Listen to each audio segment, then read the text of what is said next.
Oke, shalom saudara. Selamat pagi.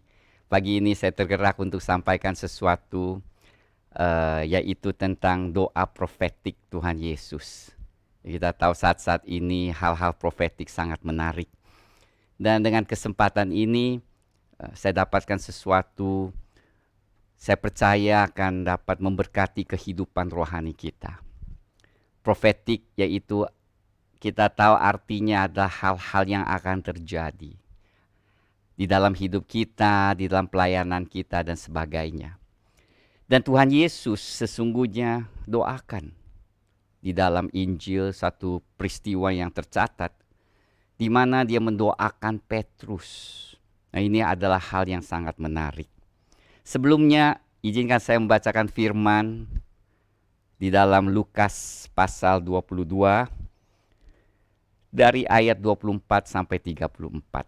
Memang agak sedikit panjang, tetapi firman Tuhan saya yakin saat kita mendengarnya akan mendapatkan berkat. Terjadilah juga pertengkaran di antara murid-murid Yesus. Siapakah yang dapat dianggap terbesar di antara mereka? Yesus berkata kepada mereka, raja-raja bangsa-bangsa memerintah rakyat mereka dan orang-orang yang menjalankan kuasa atas mereka disebut pelindung-pelindung. Tetapi kamu tidaklah demikian, melainkan yang terbesar di antara kamu hendaklah menjadi sebagai yang paling muda dan pemimpin sebagai pelayan atau hamba. Sebab siapakah yang lebih besar, yang duduk makan atau yang melayani? Bukankah dia yang duduk makan? Tetapi aku ada di tengah-tengah kamu sebagai pelayan. Kamulah yang tetap tinggal bersama-sama dengan aku dalam segala pencobaan yang aku alami. Dan aku menentukan hak-hak kerajaan bagi kamu. Sama seperti Bapakku menentukan bagiku bahwa kamu akan makan dan minum semeja dengan aku di dalam kerajaanku, dan kamu akan duduk di atas tahta untuk menghakimi kedua belas suku Israel. Simon, Simon, lihat iblis telah menuntut untuk menampi kamu seperti gandum. Tetapi aku telah berdoa untuk engkau, supaya imanmu jangan gugur, dan engkau jikalau engkau sudah insaf, kuatkanlah saudara-saudaramu, jawab Petrus. Tuhan, aku bersedia masuk penjara dan mati bersama-sama dengan engkau. Tetapi Yesus berkata, aku berkata kepadamu Petrus, hari ini ayam tidak akan berkokok sebelum engkau 3 kali menyangkal bahwa engkau mengenal aku. Jadi kita melihat latar belakang bahwa ini adalah malam Paskah, di mana saudara, di malam nanti sebentar lagi Tuhan Yesus akan ditangkap, dihakimi, bahkan kita tahu ceritanya dia akan disalibkan. Dan saat ini saya percaya Tuhan Yesus tahu dalam keadaan cukup berat hatinya, tetapi ini murid-murid ini masih bertengkar. Bertengkar mengatakan siapa yang akan lebih hebat di kerajaan Tuhan. Dan Tuhan Yesus tahu maksud mereka. Tetapi satu hal, saya percaya Tuhan senang yang mendengar mereka mau menjadi hebatlah di mata dia. Saya percaya Tuhan Yesus tahu kerinduan mereka ini. Mereka mau hidup untuk menjadi hamba-hambanya yang setia. Tetapi mungkin ada satu prinsip yang mereka mungkin tidak sadari.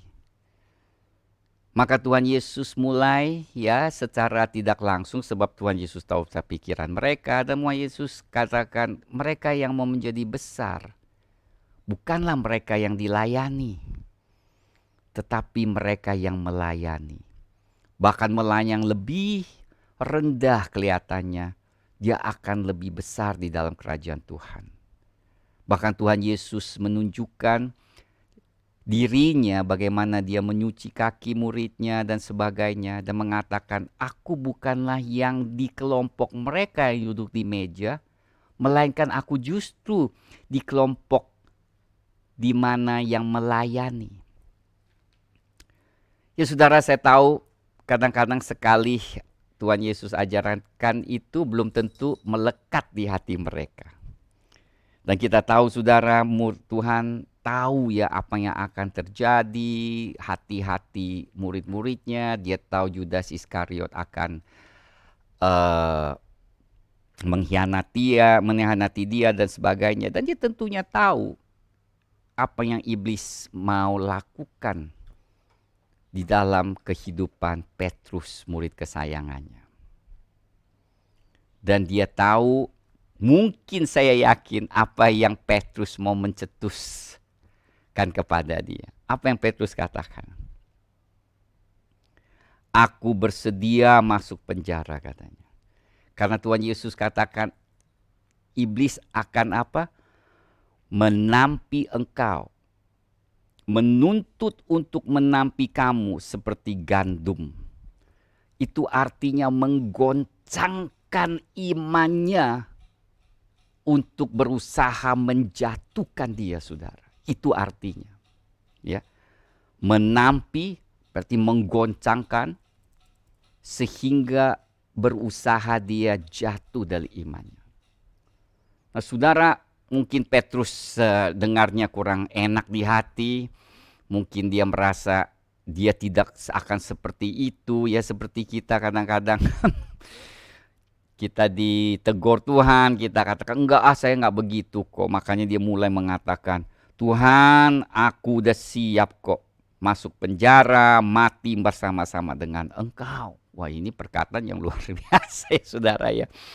Dia tidak dapat terima profetik, kata-kata profetik yang Tuhan Yesus katakan. Iblis menuntut engkau, mau berusaha jatuhkan imanmu, tapi aku sudah berdoa sehingga imanmu jangan gugur. Dan engkau, jikalau engkau sudah insaf, kuatkanlah saudara-saudaramu. Sebenarnya itu adalah yang luar biasa, tetapi tentu setiap orang ada keangkuhan, termasuk Petrus. Mungkin merasakan, aku tidak begitulah Tuhan, aku udah siap mau mati bagi kamu. Maka apa yang terjadi, Tuhan katakan lagi satu hal. Petrus, hari ini saja ayam tidak akan berkokok sebelum engkau 3 kali menyangkal bahwa engkau tidak mengenal aku. Tuhan Yesus bahkan mengatakan, jangan bilang engkau akan mati. Pada saat itu engkau akan mengatakan engkau tidak kenal aku. Ya saudara, di sini adalah hal yang dimana karena Tuhan Yesus tahu apa yang akan terjadi, dia mendoakan Petrus. Ini adalah doa syafaat.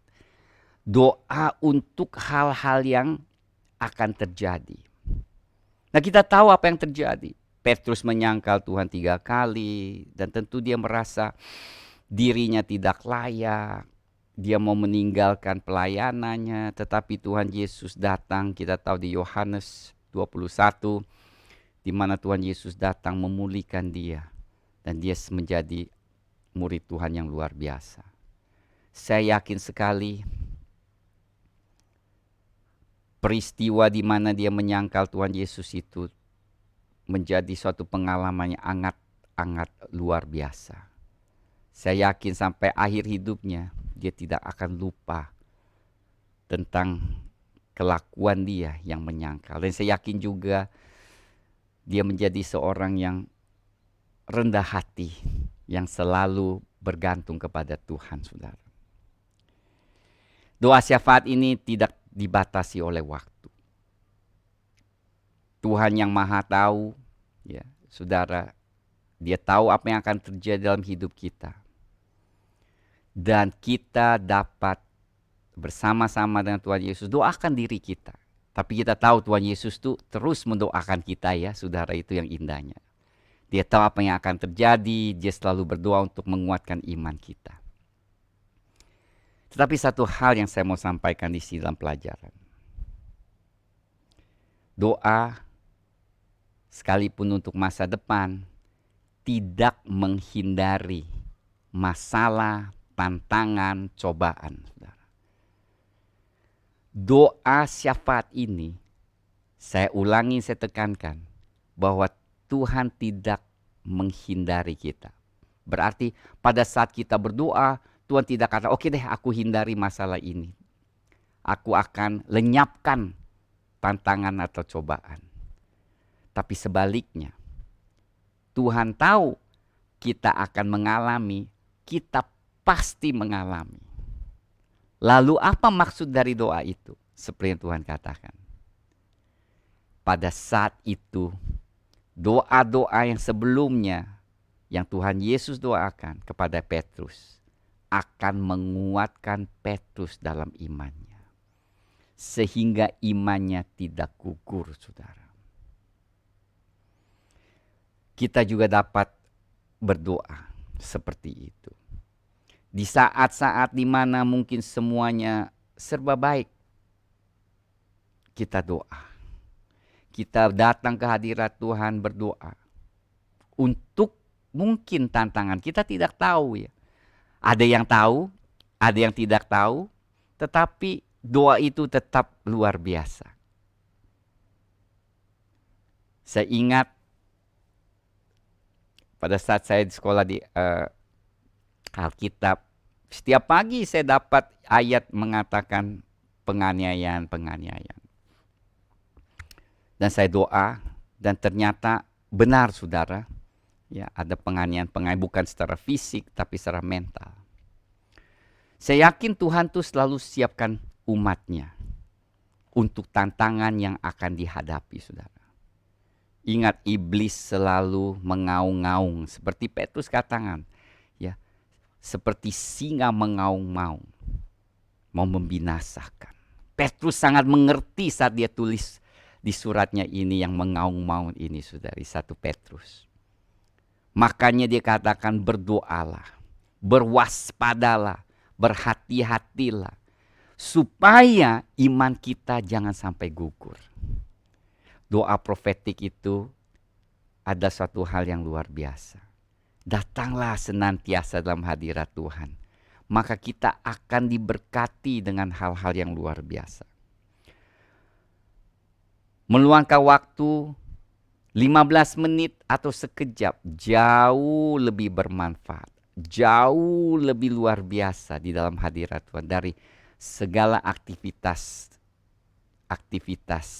di luar dari kerajaan Allah. Memang ada aktivitas yang kita harus lakukan. Ya namanya kita masih hidup di dunia, nggak mungkin kita terus ya tidak melakukan aktivitas yang tanggung jawab kita harus lakukan.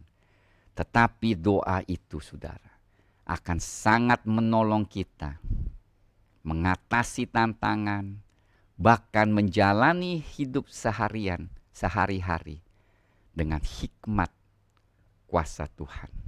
Bahkan justru seringkali, saudara, pada saat tantangan itu terjadi, tiba-tiba ada ide datang, tiba-tiba ada jalan keluar, tiba-tiba ada aja bagaimana Tuhan aturkan segala sesuatu untuk menolong kita. Salah satu sebab karena mungkin saudara sebelumnya telah tekun berdoa. Mendoakan diri kita supaya kita terus tetap setia sampai pada akhirnya. Nah itu lebih penting saudara dalam hidup ini. Demikianlah saudara firman yang singkat ini. Semoga menjadi berkat bagi saudara. Biar saya tutup ini dalam doa. Bapa Surgawi, kami berdoa supaya firman ini sungguh dapat mengaktifkan kerinduan kita untuk bersekutu dengan Engkau lebih lagi di dalam doa. Karena kami percaya Tuhan, lewat doa-doa ini Engkau menetapkan langkah-langkah jalan kita. Sehingga pada saat tantangan itu datang, sesungguhnya Engkau telah siapkan jalan keluar dan jawaban untuk hidup kita. Segala puji hormat syukur bagimu, berterima kasih atas kasih karunia dan kemurahan yang melimpah-limpah Engkau nyatakan dalam hidup kami semua. Di dalam nama Tuhan Yesus kami berdoa dan mengucap syukur. Berkatilah setiap orang yang mendengarkan kebenaran firman Tuhan ini. Amin. God bless you.